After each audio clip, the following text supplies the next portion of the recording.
à l'hommage qui est rendu par vous tous à la mémoire d'un grand Tunisien et, comme vous tous, d'un grand ami.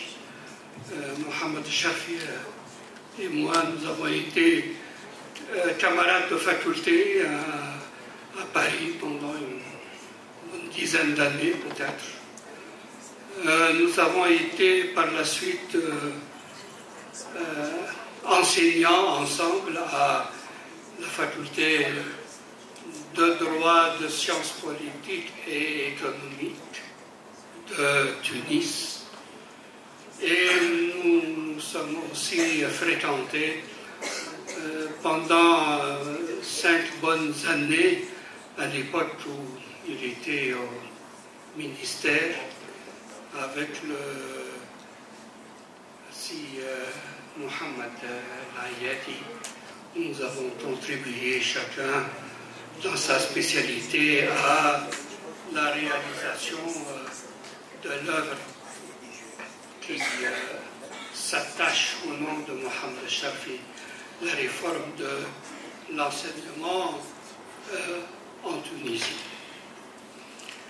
Alors, parmi les multiples facettes, évidemment, de la personnalité si riche de Mohamed Chafi, vous avez évoqué, Sidi Ahmed vient de le faire encore, l'aspect militant maghrébin qui a été une des grandes activités de Mohamed Chafi. Il a milité pour cette idée maghrébine dans le milieu étudiant auquel nous avons tous appartenu. Et à cette époque, à Paris, tous les Tunisiens, tous les Algériens, tous les Marocains étaient maghrébins. Et évidemment, nous avons de grandes rencontres qui ont été à cette époque organisées pour précisément voir comment, malgré les difficultés nationales, on pouvait contribuer les uns et les autres à faire avancer cette idée. Et par la suite, effectivement, Mohamed Chafi a milité peut-être plus directement, entre autres à travers rencontres maghrébines, et aussi à travers, c'est très important, les très nombreuses interventions dans les médias pour faire accepter, pour faire revivre cette idée de Maghreb, n'est-ce pas, et donner de... À la vérité, je nuancerai un peu l'optimisme dont parlait tout à l'heure Fouzi, au sujet en tout cas de cette idée maghrébine. Parce qu'à l'époque où il était ministre, il me racontait comment il a été embrigadé pour accompagner à cette époque une conférence au sommet du Grand Maghreb qui se tenait à Tunis et où le protocole voulait que chaque chef d'État soit pris en charge par au moins un ministre. Et le lot de Mohamed, ce n'était pas le meilleur. Le lot de Mohamed, c'est qu'il a été désigné pour accompagner le roi du Maroc, Hassan II, et il nous racontait des petites anecdotes qui montraient le très peu de sérieux que Hassan II envisageait cette idée maghrébine. Il me disait, tu vois, avec un roi qui reste au lit dans son yacht jusqu'à 11h du matin et à faire attendre tout le monde, rien que pour marquer que c'est lui le roi. Et d'un autre côté, le farfelu du Sud qui venait ganté de blanc pour ne pas serrer la main de ses collègues de peur de se salir au contact de... etc. Mais ça ne va pas aller très loin. Cette idée-là, et malgré les grands efforts que la Tunisie et je parle sous le contrôle d'un acteur principal et d'un témoin. Malgré les efforts de la Tunisie, de la première période de l'ancien régime, pour faire remonter vers la vie cette idée de Grand Maghreb, je dois dire, hélas, ça n'a pas beaucoup progressé. La Tunisie a été un grand militant pour animer, pour rédiger, pour faire tenir avec une certaine régularité les rencontres des différents niveaux de décision, le Conseil de la présidence, le Conseil des ministères spécialisés, même les rencontres syndicales, etc. Malheureusement, jusqu'à maintenant, cette idée n'a pas connu de progrès. La vérité, on peut dire que cette idée, peut-être parce qu'elle est un rêve, malheureusement, elle est née sous une mauvaise étoile. Et ici, en Tunisie, nous avons, il y a longtemps, parlé des conditions dans lesquelles on peut espérer réaliser cette idée, etc. Et à l'époque, il faut le dire, le scepticisme, pour ne pas dire le franc réalisme, voulait que, en fait, on n'y croyait pas beaucoup. C'est-à-dire qu'on imaginait qu'il y a tellement d'obstacles autour auxquels participent un nombre infini de partenaires et d'acteurs qu'on imagine difficilement que tout ce beau monde-là peut un jour réunir un consensus pour aller un peu plus loin, malheureusement. Parmi les réalistes sceptiques, c'est Moustanabli qui a réfléchi depuis très longtemps sur ce gros dossier et qui, il y a 40 ans déjà, a dit ce qu'il en pensait. Personnellement, je suis aussi curieux de savoir si, après 40 ans de notre première joute oratoire à Sousse, l'idée, la réflexion de ces postes-là a évolué. Merci, en tout cas, il est mieux placé pour en parler. C'est postes-là.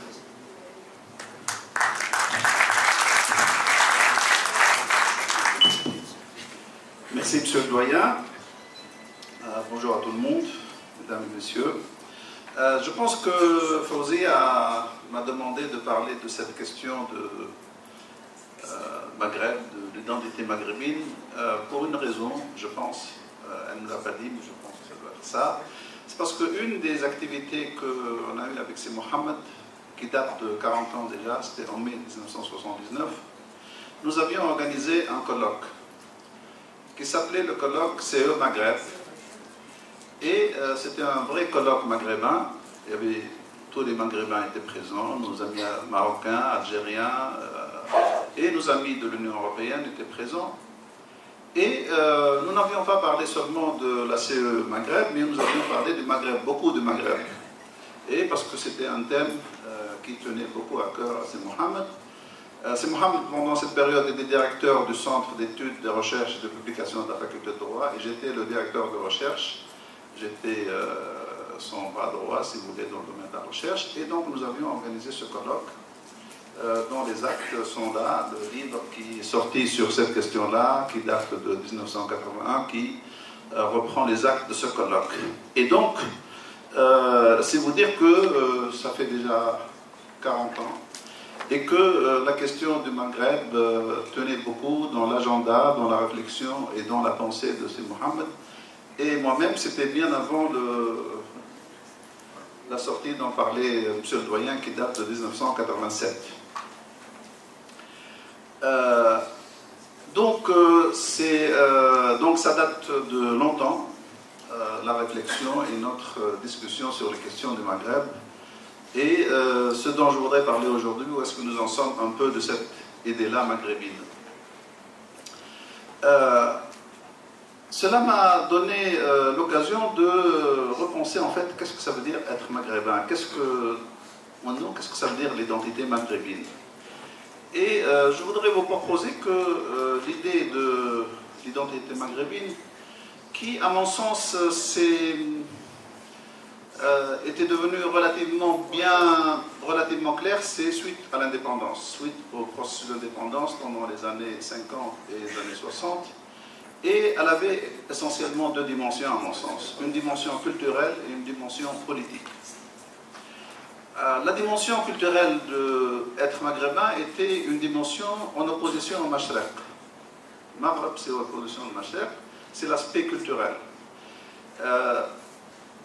L'identité politique est vis-à-vis de l'Europe, et non pas du Mashrek.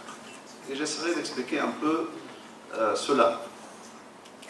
Je crois que je ne vais pas m'étaler là-dessus longtemps, parce que je crois que tout le monde serait d'accord sur ça. L'identité maghrébine et sa dimension culturelle en opposition. À la lumière de cela, que reste-t-il de l'identité maghrébine dans ce cas-là? Que reste-t-il aujourd'hui?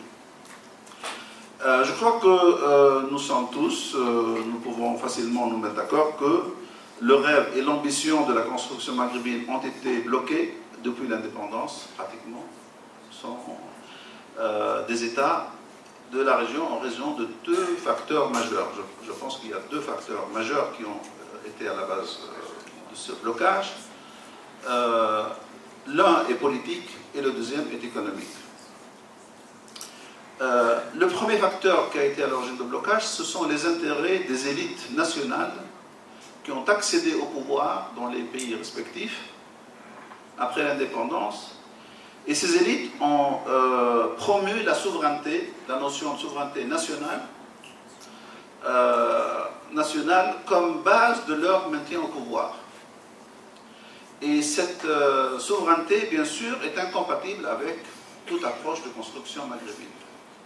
Et donc, la priorité ou la force qu'a pris dans les différents pays, que ce soit le Maroc, l'Algérie, la Libye, pour l'élite, les élites qui ont accédé au pouvoir, elles ont voulu se maintenir au pouvoir, et donc pour se maintenir au pouvoir, elles devaient faire monter la souveraineté comme étant la forme la plus importante de conservation du pouvoir, et donc cela était incompatible avec toute... c'est ça. Et donc cela a bloqué, nous le voyons, etc. Bien sûr, il y a la question de Sahara, etc. Mais la question de Sahara, pour moi, c'est un produit dérivé de cette mise en valeur importante de la souveraineté nationale comme étant le principal attribut de la nation. Mais c'est greffé sur cette question-là de souveraineté, de cette question politique, si vous voulez, la question économique. C'est que les pays du Maghreb ont des dotations naturelles très très différentes. Nous avons deux pays qui sont très riches en ressources naturelles et deux pays qui ne le sont pas. Et l'Algérie et la Libye sont très riches en ressources naturelles, en pétrole et en gaz, et le Maroc et la Tunisie le sont beaucoup moins. Ces richesses, ce différentiel de richesse différentiel très important, a été un obstacle, à mon sens, majeur aussi de la construction maghrébine, parce qu'il était difficile de voir comment deux pays vont partager d'une façon ou d'une autre leur richesse avec les autres. Parce qu'une intégration réellement maghrébine aurait nécessité, d'une façon ou d'une autre, un partage de richesse. Et ce partage de richesse, bien sûr, aurait signifié que certains auront moins, d'autres auront plus. Et cela n'était pas facilement acceptable, et donc a constitué, à mon sens, le deuxième blocage fondamental de la construction maghrébine pendant les dernières décennies. Il était difficile de voir comment, d'ailleurs, on le voit en Europe, une des raisons du succès de l'Europe, on ne le dit pas suffisamment, c'est qu'il n'y avait pas ce problème-là. Et pourquoi la seule expérience, si vous voulez, relativement réussie, qui maintenant est tombée en ruine pratiquement, celle de la coopération du Golfe, le Conseil de coopération du Golfe. C'est une expérience relativement réussie jusqu'à l'année dernière, parce qu'il n'y avait pas ce problème de partage de richesses, parce que tous ils étaient riches en ressources naturelles. Et donc ils pouvaient construire quelque chose en commun sans se poser des questions qui va partager quoi avec l'autre. Et le seul pays de la péninsule arabique qui a été exclu, c'était le Yémen. Et pourquoi? Parce que le Yémen était riche, était pauvre en produits pétroliers. Et donc c'est le pays qui a été exclu de cette configuration d'intégration du Golfe. Bien sûr, ça s'applique pour les autres régions du monde, ça n'a rien de particulier en Inde. Donc, à mon sens, si on comprend que, le blocage de l'intégration de la construction maghrébine est dû à ces facteurs fondamentaux, bien sûr, cela a des implications sur qu'est-ce que cela veut dire aujourd'hui être maghrébin. Et là, je dois dire que je suis toujours, moi, personnellement, et je crois que tous, surpris par la vivacité, la continuité de la vivacité de se sentir maghrébin. C'est quelque chose qui, quand on parle aux individus, qui reste extrêmement vivace. Que ce soit quand on se voit à l'étranger ou qu'on se voit entre nous dans les pays maghrébins, se sentir maghrébin reste au titre individuel et même collectif reste quelque chose de très fort, de puissant comme motivation et comme émotion d'appartenance. Ce vécu dans la vie du maghrébin se retrouve partout et ce vécu il traduit cette dimension culturelle dont je parlais tout à l'heure. Parce qu'on partage ce socle commun culturel et donc on se sent facilement maghrébin de façon. Mais en même temps, on vit de façon très très négative et mauvaise l'échec de la dimension politique. Et donc, ce que nous vivons une sorte de schizophrénie, de déconnexion entre le vécu individuel et le vécu collectif politique. Donc on se sent toujours très attaché à l'idée maghrébine, mais on est en même temps énormément, si vous voulez, on se sent très, très mal de l'échec de la construction maghrébine. C'est cet échec, à mon sens, qui reste aujourd'hui, c'est cette déconnexion et cette schizophrénie de l'idée maghrébine qui nous tient encore, et c'est ça qui la caractérise aujourd'hui. Je pense que cette déconnexion du subjectif et de l'objectif, si vous voulez, est la caractéristique fondamentale de ce que c'est être maghrébin aujourd'hui. C'est ce qui nous fait vivre cette réalité. Je suis persuadé, je sais que c'est Mohamed Charfi a bien vécu cette déconnexion, je crois qu'il en était bien conscient, il l'a vécu, il y a réfléchi. Je crois qu'il a souffert énormément de cette déconnexion, comme nous le faisons, nous continuons à le faire aujourd'hui. Je vous remercie.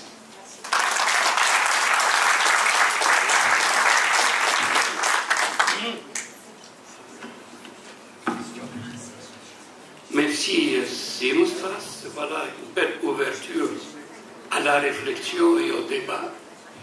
Vous nous avez donné les matériaux tout à l'heure. J'espère que l'auditoire réagira à vos interrogations et à vos interpellations. Maintenant, je vais donner la parole à notre collègue, M. Georges Moral, qui va nous apporter son témoignage. Merci. Merci beaucoup, M. Goya.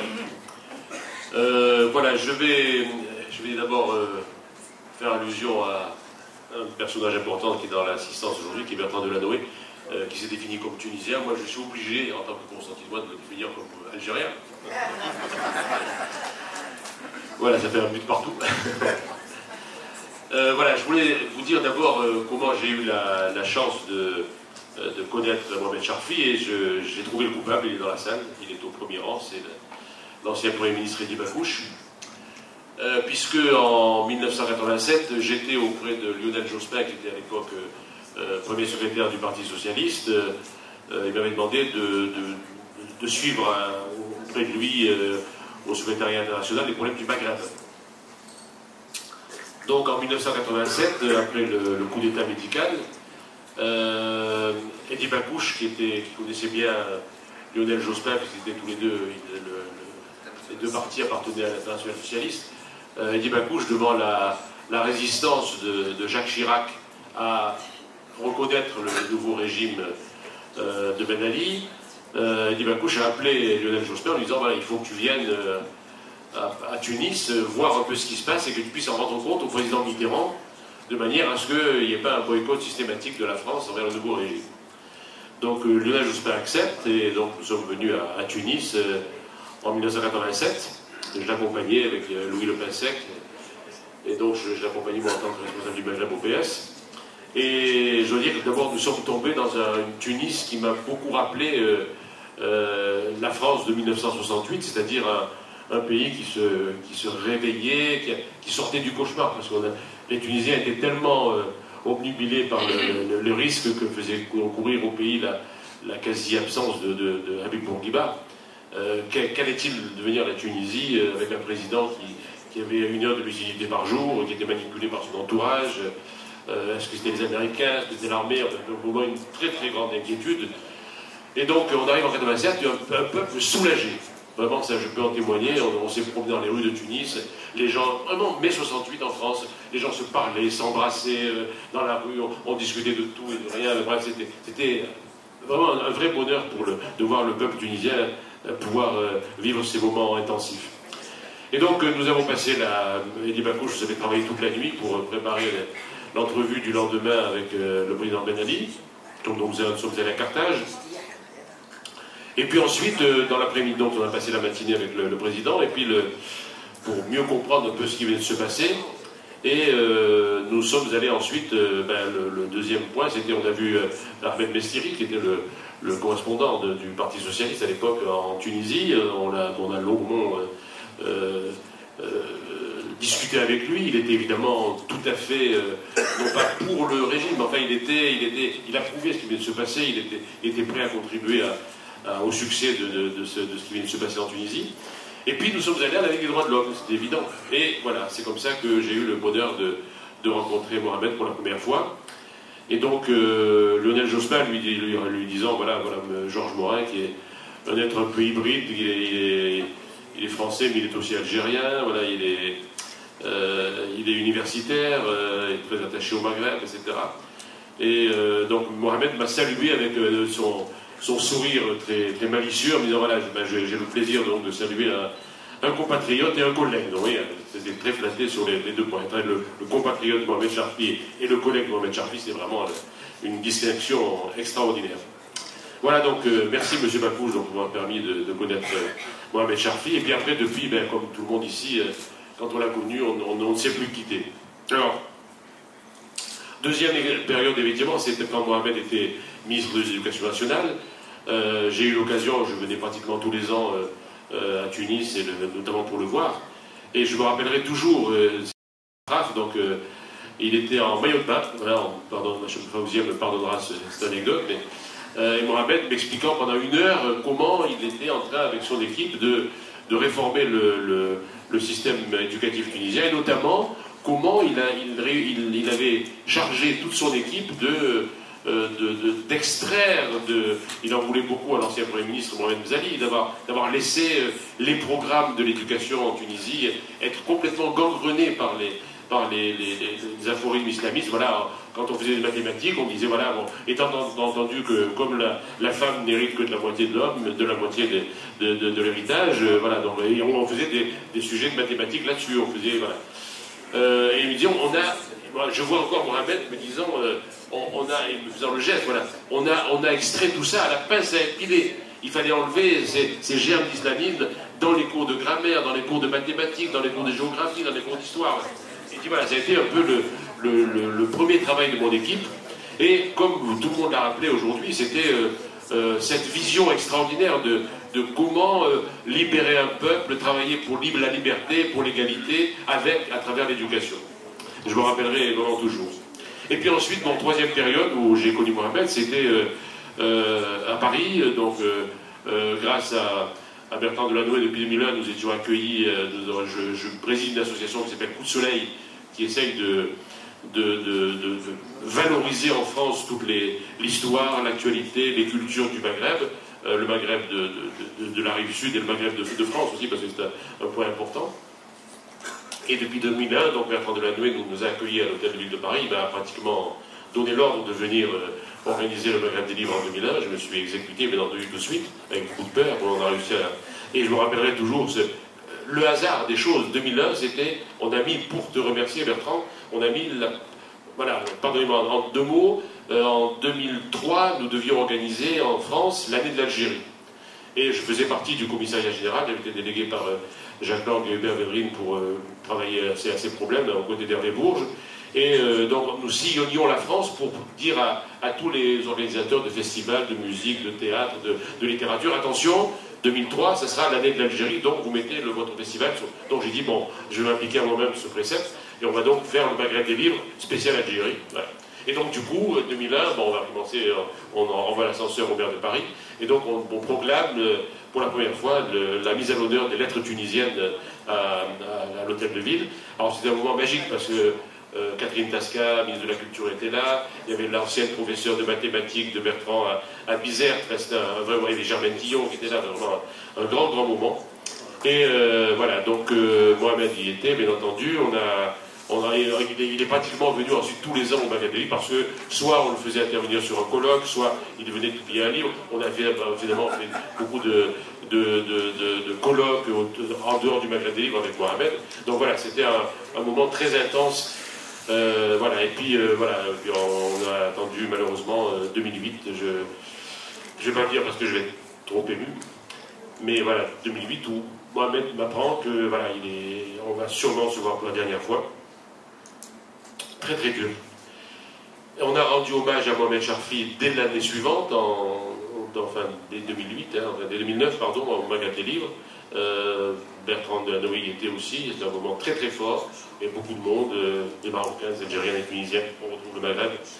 Et voilà, donc c'était mais je crois comme tout le monde qu'on le vit intensément aujourd'hui. Mohamed est toujours là. Il est toujours là. Dieu merci.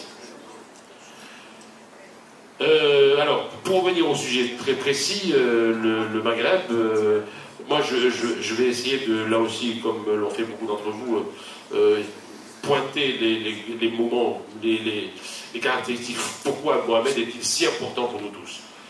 Il y a d'abord l'homme. Moi je crois fondamentalement que c'est la nature de l'homme qui fait sa valeur, son ouverture, tout le monde l'a dit aussi, parce que nous en avons tous été témoins, la grande ouverture de Mohamed aux autres, le côté qu'il disait toujours, je ne supporte pas les discriminations, je ne supporte pas que tout le monde a droit à sa chance, bien sûr que tout le monde, malheureusement, la nature fait que l'inégalité règne dans ce monde, mais notre devoir à nous, si nous croyons à l'homme, c'est justement de le libérer, de faire le maximum pour que les inégalités soient, on dit ce matin. Et puis le militant, je crois aussi beaucoup de monde l'a dit, parce que on le ressent tous, un homme qui a des convictions extrêmement fortes, qui se bat pour elles, mais qui, Bertrand Delanoë le disait aussi tout à l'heure, qui savait passer des compromis, parce que ou bien on reste pur et on ne fait pas avancer les choses, mais on est content parce qu'on est resté fidèle à ses convictions, quoi qu'il en soit, 99% de nos convictions sont les bonnes, et donc tant qu'on ne les a pas fait aboutir, on reste sur le bord du chemin. Non, on prend le chemin, on sait qu'on va se casser la figure, on sait que ça va être difficile, on sait qu'on va avoir des glissades, des insuffisances, mais au moins, au seuil d'une vie, on peut se dire, voilà, j'ai quand même fait avancer les choses. J'ai pas fait des merveilles, mais j'ai fait avancer les choses. Je crois que c'était ça qui était important chez Mohamed. Alors, le Maghrébin, bien sûr. Je racontais à Mohamed un jour en 1980, j'étais prof à Sciences Po Grenoble, et je décide, avec l'accord du directeur, de proposer aux étudiants un cours à option qui s'appelait Le Grand Maghreb, une ère de civilisation. Premier cours, je suis très étonné, il y a près de 60 inscrits. Un cours option, en général, il y en avait 20, 25. Bon. Je suis très étonné, alors j'explique aux étudiants pourquoi je fais ce cours, parce que le Maghreb, c'est aussi mon histoire, donc j'ai envie de faire en sorte que des jeunes la partagent et qu'ils s'ouvrent un peu sur les réalités du Maghreb, y compris pour les Français, hein, qui sont extrêmement importantes. Le Maghreb en France, c'est très important, et dans l'histoire, et dans la réalité humaine. Bien. Donc je leur dis tout cela, et puis je leur dis voilà, maintenant je leur dis, je suis très étonné que vous soyez si nombreux, donc vous allez être gentils, vous allez prendre une feuille chacun, anonyme pour être à l'aise, et puis vous faites ce que je viens de faire maintenant, vous m'expliquez pourquoi vous êtes venu ici. Et le soir, en dépouillant tous ces 60 fiches, je me rends compte qu'il y a une moitié de Français de France, et puis une moitié de Français qui ont des liens avec le Maghreb, et je m'attache à cette deuxième catégorie, et je vois que tous ceux qui sont maghrébins me disent « Monsieur, nous sommes venus à ce cours parce que, tu le disais tout à l'heure, Mustapha, depuis que nous sommes en France, nous avons compris que nous sommes maghrébins. Parce que dans nos pays respectifs, on nous apprend une histoire bornée, tu es tunisien, tu es marocain, tu es algérien, nous sommes meilleurs que les deux voisins, etc. » Et on empoisonne les jeunes avec ces théories, tu l'as bien expliqué, parce que, évidemment, chacun veut garder son fromage. C'est humain, hein, on le voit dans tous les pays du monde, plus on garde son précaré, on le préserve, mais on fait des générations qui, au lieu de s'unir, se séparent de plus en plus. Et ils nous disent, nous sommes maghrébins depuis que nous sommes en France.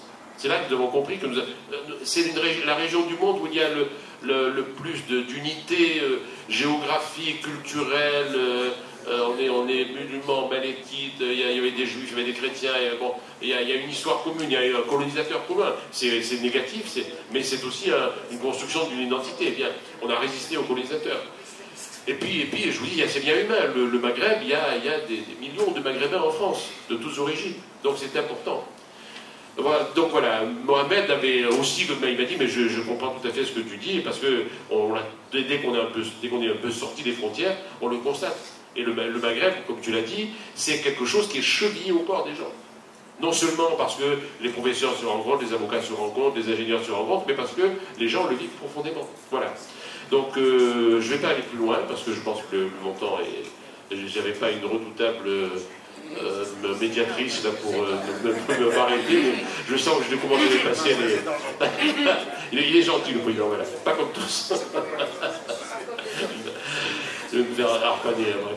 Voilà, donc je voulais terminer là-dessus pour dire que non seulement voilà, j'avais cette admiration pour Mohamed, pour cet homme, pour ce militant, pour des valeurs universelles, mais aussi parce que, dernière anecdote, je me rappellerai toujours en 2000 en Algérie, après la décennie noire, vous savez que ce peuple a vraiment été admirable, il a subi des traumatismes dont peu de peuples peuvent se relever, la guerre d'Algérie, la colonisation, 132 ans de colonisation, terrible, un phénomène d'indignité insupportable qui s'est terminé sur une guerre qui a été aussi épouvantable. Les Algériens ont perdu des milliers d'entre eux, bref. Et puis le parti unique, et puis dès que la liberté revient, en 88, première révolution arabe, on glisse vers l'islamisme, les islamistes étant très malins, très intelligents, et sachant profiter de la démocratie pour prendre le pouvoir, et s'ensuit une décennie noire avec 200 000 morts, voilà. Donc, je pense que le Maghreb, il doit, malgré tout, malgré tous ces obstacles, malgré toutes ces difficultés, je pense que si les peuples vraiment le veulent, les espoirs nous sont permis. Merci M. Morin pour ce témoignage. Alors,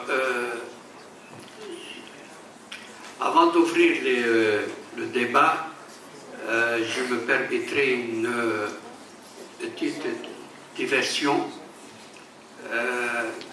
Il y a seulement quelques semaines, on a appris la bonne nouvelle de l'apparition d'un grand ouvrage de mémoire d'un acteur important dans la vie politique contemporaine de notre pays.